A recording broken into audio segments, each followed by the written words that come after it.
要带大家走到都电荒川线以及大巨蛋周围的购物中心及主题乐园。首先，都电荒川线位在东京市区外围，是日本东京目前少数的路面电车之一，是许多铁道迷会特意把它排入行程的。这一次就要推荐大家使用都电荒川线一日券来一趟怀旧铁路之旅。一日券成人票价是700块日元，儿童的话就是350块日元。该如何买票呢？第一，到都营地下铁编号 AIS1， 任何一站都可以用机台购票。我这一次是在六本木1路线这边，点选优惠车票。左上角第一个都营一日 One Day Pass， 然后购买都营一日通票的话，他就会问你要不要存到交通卡里面。我这边是选择以车票的形式，可以留作纪念，照着指示付费。最后记得要拿车票及找零。第二种的话，如果不会经过都营地下铁，你可以直接搭上电铁跟司机购买。不会日文的话没有关系，只要上车告诉司机 One Day Pass 就可以了。第一站我们要前往龟之母神堂，我们从1路线六本木出发，一路搭到102的东新宿，转乘 F 路线到杂司谷站。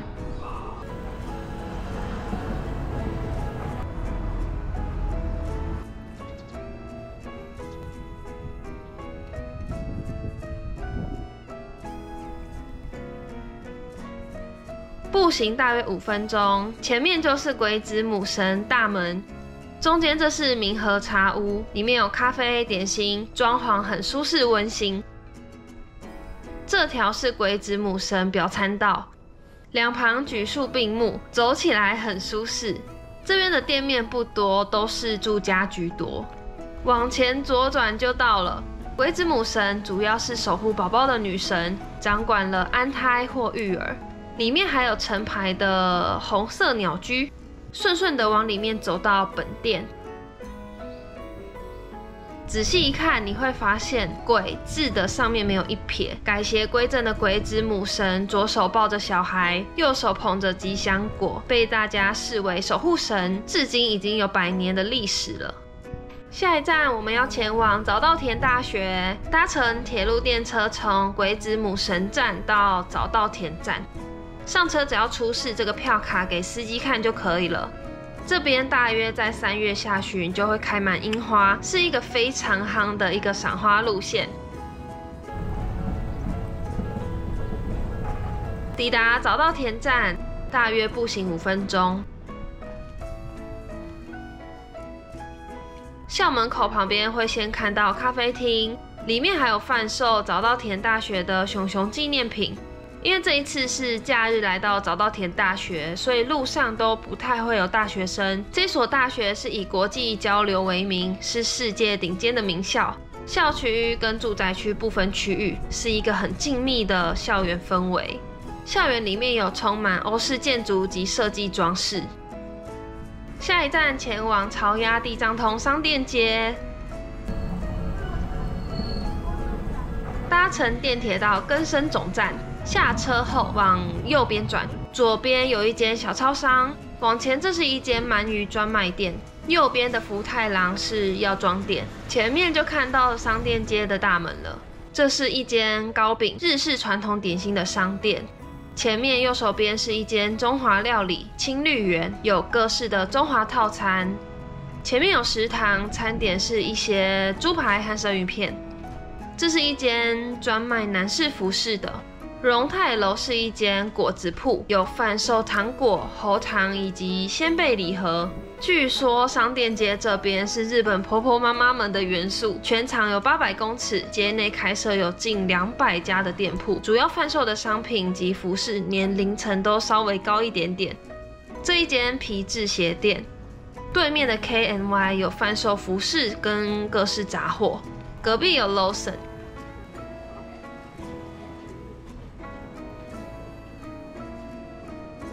往前一点会看到生鲜超市，有蔬菜有炸物，里面还有一整面的肉铺。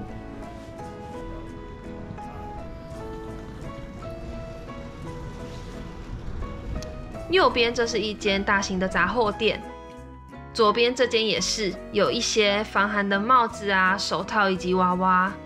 沿路上都有服饰以及鞋店，隔壁这间红彤彤的商店是日本第一间专门卖红色内裤的商店。听说日本有一个习惯送红色的礼物给60岁以上的长者的习俗，是象征长寿。这间全国健康乡土食里面有各种食品调理。这一间大型的药妆、日常用品及零食饮料贴满了标签，打着最大促销，所以有着满满的人潮。右边是地毯专卖店，前面就是以拔刺地藏尊而闻名的高岩寺，是很灵验的延寿地藏菩萨。这间大桥屋是一间冻饭面食类定食为主。山养丰源是日本第一人气蜂蜜品牌，很热门的观光景点也都有门市哦。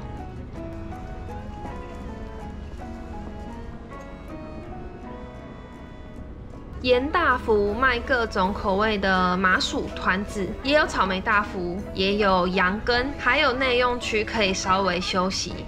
前面这一间也是贩售胡桃大福、糕饼，里面也有卖卷寿司。这就快要走到商店街的最尾端了。这边是充满怀旧的商店街，有吉祥物小鸭，超可爱，店家商品也都很平价。往回走，在门口摆满满的药妆，是万圣堂药局。往前是仪式屋，需要排队的商店，贩售很多种没有看过的和果子啊、栗子、铜锣烧。如果想要尝鲜的话，来这间就没错啦。左手边有一间小咖啡厅，往前有冰淇淋及煎饼专卖店。回高屋是中华料理，前面这间这好像台湾的拔丝地瓜，有人知道这个是什么吗？再往旁边这间是一间贩售能量石的饰品，有些人会来买玛瑙手链来辟邪，佩戴在身上当做护身符。这是面包店。这间外面有放一些防寒手套及裤袜，店里面也有各种的手提包款。这边也是包包、服装，都是熟女路线。黄色招牌这间有一个 Q 版人站在店门口，这是一间可乐饼专卖店。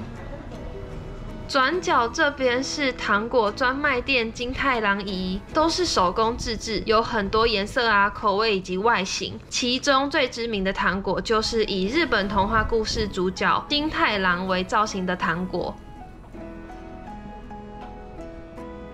这边也有蔬菜水果、生鲜超市。喜福堂是贩售100年传统的红豆面包，在1916年的时候在这边开幕，至今已经传到第4代了。店家主打手工一颗颗包出来的红豆面包。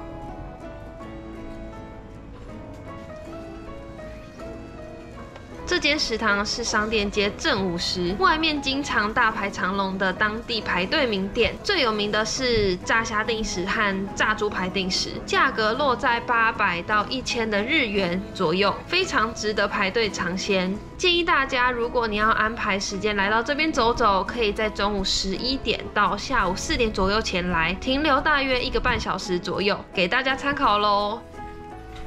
下一站来到飞鸟山站。前面就是飞鸟山公园步道桥，很多铁道迷会站在上面捕捉电车经过的画面。过马路走上去就是公园了，这边可以放风筝，傍晚这里也会有野餐的人潮。公园还有一个城堡造型的儿童游乐区，很多日本父母都会带着小孩来到这边放电。公园这边会连接到王子站前，沿着路标有一个景观台，可以看到 JR 列车以及一些电车的经过，超适合带小朋友来到这边看他们最爱的车。沿着空桥就会到 JR 王子站，旁边就有小小的花市、当地的商店以及面包店。车站旁边就是鹦鹉清水公园，这边每到4月樱花季也会开满了美美的樱花。这里是顺着石神井川的旧水道而建，是一个人工制造出来的公园。在春天的时候可以赏樱，夏天的时候可以看到流水瀑布，秋天的话就可以赏枫叶啦，是日本很夯的景点之一哦。我们下一站要前往首站三支轮桥站，从王子站外面有一个天桥走过去，就可以看到电铁的月台了。抵达这个百年都电黄川线的首站，宁静住宅区中充满昭和的时间感。穿过广场的这个拱门，左转就会走到商店街啦。这边商店街里面没有太多的人潮，有服饰店跟餐厅。如果再往里面走一点，左边有花店，右边有肉铺跟衣服店，一些糕饼商店及当地的茶种。这是生鲜超市，价格都非常平价亲民，没有什么观光客在这边，但就是有着不少的上班族跟主妇们自在的穿梭在其中。感觉这里就像一个社区型的小商圈。走完整个都电黄川线的热门景点之后呢，我要带大家去 shopping 东京大巨蛋。我们一样搭乘电铁从三支轮桥站往回搭到西朝鸭，下车之后往右转过马路，一直往前走就会到都营地下铁，这边一样可以用1日券进站。搭到东京大巨蛋的话是水道桥站5号出口上去，左转就是 Tokyo Dome City， 走在外围就可以看到很多餐厅。往前左手边有象征日本漫画杂志的商店 Jump Shop， 可以买到各种备受欢迎的动漫角色人物商品。这是英文字母的海贼王马克杯。继续往里面走，左边这看起来很像电影院，但它是现在日本很受欢迎的英雄秀，可以现场感受英雄们活跃的表演。右边的话是居狗游乐场。再往里面走，就会看到东京大巨蛋啦，不但是巨人的主场，也是音乐家们梦寐以求的表演场所。刚好当天碰到演唱会，所以外面聚集了满满的人潮。往前看的话，会看到摩天轮跟云霄飞车，那个方向就是百货公司拉垮，聚集很多品牌，可以逛街，餐厅美食都有。从大巨蛋这边有天桥，可以直接到百货。位在2楼第一间餐厅就是香港的天好运，左边1楼广场还有大型设施，小朋友可以玩的弹跳床跟旋转木马，是一个大人小孩都爱的地方。汇集了满满的美食，这间是 Bakery Restaurant， 满满的现烤可颂。再来前往百货楼，远远就看到日本知名品牌无印良品跟 Uniqlo。如果我们从2楼进去，广场这边有个 Godiva 巧克力的摊位，卖的是法式可丽饼。进门右手边就是它的店面咯。2楼有年轻流行女装，右边是保养及彩妆。也有贩售各式厨具及小物的店面，文创店 Loft， 还有一些店面有大促销，服装价格大约在1500到3500日币，大约台币300到800块，还可以退税哦。这间 Aroma Bloom 著名的是香精、香氛、扩香的东西。往前也有眼镜店。从百货看下去，广场真的很美，很疗愈。假日就会有满满的人潮。这是 Luna 饰品店，各种造型的发夹、鲨鱼夹跟耳环。百货中间这边也会有沙发休息区，逛累的话也可以稍作休息。继续逛下去会看到 Robe Picnic 日系女装，也有折扣优惠。走到底大一区就是无印良品啦，这边基本上都会比台湾便宜一些些。再往上一层楼，映入眼帘的就是 Uniqlo 啦，也是观光客必拜的发热衣。旁边 Global World 也是日本的服装连锁店。转角这间是皮革专卖店，有零钱包、卡夹以及钥匙包等等。这间 Awesome Store 是生活杂货连锁品牌，商品及色彩鲜艳亮眼，花纹跟设计有满满的美式风格。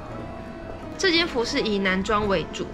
往前的话有鞋店及潮流鞋款 ABC Mart， 也有不可缺少一再介绍的 Three Coin Plus， 贩售手机周边、生活应用杂货，也有厨具、法式、饰品等等，非常广泛。接着来到1楼广场，不但会定期举办一些活动，也有各种设施。以及新开幕的 Daily and Dish， 里面有各种的甜品及礼盒、精致便当盒及抹茶甜点，还有来到日本最疗愈的各种新鲜草莓制品。广场外这边一圈都是餐厅，外面有设置用餐座位。这一间是西班牙炖饭专卖店。往前有一间大排长龙的章鱼烧，有很多种口味可以选择，一份大约750日币，大约就是150块台币。继续往前会看到益丰堂跟3一冰淇淋。来到2楼会看到台湾代表春水堂。逛完走完整个大巨蛋，也别忘了到旁边的唐吉诃德逛逛。